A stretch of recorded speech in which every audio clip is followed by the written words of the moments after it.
Bienvenue au Starter du jour pour bien démarrer sa journée. Aujourd'hui, comment vivre heureux? La parole de Dieu nous dit à travers Paul que nous sommes appelés à être contents de ce que nous avons. Il y a vraiment cette notion du contentement. Alors que les publicitaires nous bombardent finalement journée après journée, que le monde entier nous dit que nous n'avons pas assez pour être heureux, l'apôtre Paul vient et comme un contre-argument, il arrive vers nous et il nous dit « Soyez heureux, soyez contents ». Et je crois que le contentement est une des clés. Le contentement ne veut pas dire se contenter de choses médiocres, mais de réaliser ce que j'ai, la grâce que Dieu me communique. Vous savez, en France, alors je sais que les starters sont regardés à travers les quatre coins de la francophonie, mais il y a une chose qui est vraie en France, c'est que le moral des Français, chaque année, est de plus en plus en berne, il baisse.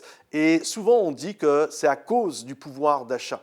Et il y a une chose que j'ai regardée il y a plus de 70 ans de cela en arrière. Un ministre en France avait dit ceci, c'était juste après la guerre, et puis ça avait été assez catastrophique, et des gens étaient vraiment dans la précarité la plus grande. Il disait, vous voulez que les Français soient heureux, parce que déjà à cette époque-là, le moral des Français était en berne, et le problème était le pouvoir d'achat. Il disait, vous voulez que les Français soient heureux? C'est simple, donnez-leur au moins à manger un repas par jour et que les Français aient un toit sur la tête et vous verrez, au-dessus de la tête, et vous verrez, les Français seront heureux. Aujourd'hui, en 2022, les Français, la plupart, sauf cas exceptionnels, mais à 99,99, mangent 2 à 3 repas par jour. Ils ont un toit au-dessus de la tête et pourtant, les Français ne sont toujours pas heureux. Il y a cette notion, ce n'est pas parce que je vais avoir plus et plus et plus et plus de possessions que ça va amener en moi le bonheur. Parce que finalement, on en veut toujours plus. Je crois qu'une des clés, c'est le contentement. Vous savez, l'argent peut vous payer une très belle maison. Et qu'on s'entende bien, j'aimerais, comme tout le monde, avoir la plus belle des maisons, avoir une jolie voiture et toutes ces choses-là. Mais comprenez ceci, l'argent peut te payer une belle maison, mais elle ne te payera jamais un bon foyer.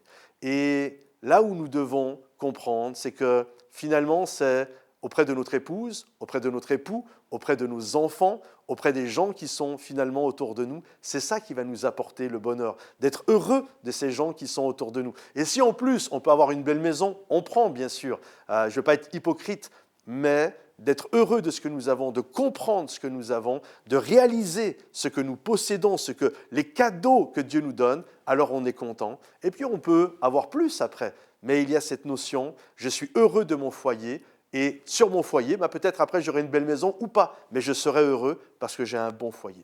Que Dieu vous bénisse les amis, que le Seigneur vous encourage, soyez heureux, soyez contents de ce que Dieu vous a donné, faites-le fructifier et je crois vraiment que c'est une des clés du bonheur. Pensez à liker la vidéo, si vous avez besoin de prière, mettez ça dans les commentaires ou même si vous avez un commentaire, une remarque, mettez ça dans les commentaires, je lis régulièrement. Que Dieu vous bénisse et à bientôt. Bye bye.